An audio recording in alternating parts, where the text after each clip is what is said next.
পানির সিজনে যখন মাছ ওই জায়গায় মানে একটা মাছ তোমাদের মারতে দেয় না? না না না আচ্ছা কি জন্য তোমরা আমার ডাকছো বলো? একটু কথা কথা বলার জন্য। কি কথা বলবা? এই পুরা জমির মালিক হলো ওই যে তমু, ওই যে এখানে কৃষি কাজ করতেছে। হ্যাঁ, আমরা যে মাছ মারতে আই তে ছিপ ধরে হালে দেয়, আর আমাদের বা দেয়, দৌড়ান দেয়, আর এই যে বাতরদা বান্দার বানলে বকা দিয়ে বান্দার ভাঙ্গেরা জাগা এন ছিপ হারলে যে বলা মেঘ পরে পানিও এবার ছিপ হারলে দুটা ঠুর দেয় না টান্ডার লয়ে জাগা।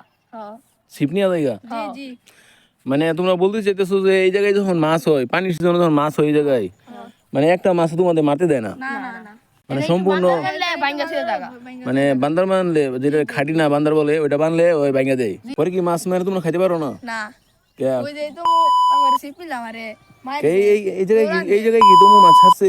না আল্লাহ দিছে। ওই জায়গায় তুমি মাছ ছাড়ে নাই তারপরে তোমাদেরকে মারতে দেয় না? না ও। হ্যাঁ বাইন দিয়ে খায় যে কোনাদা।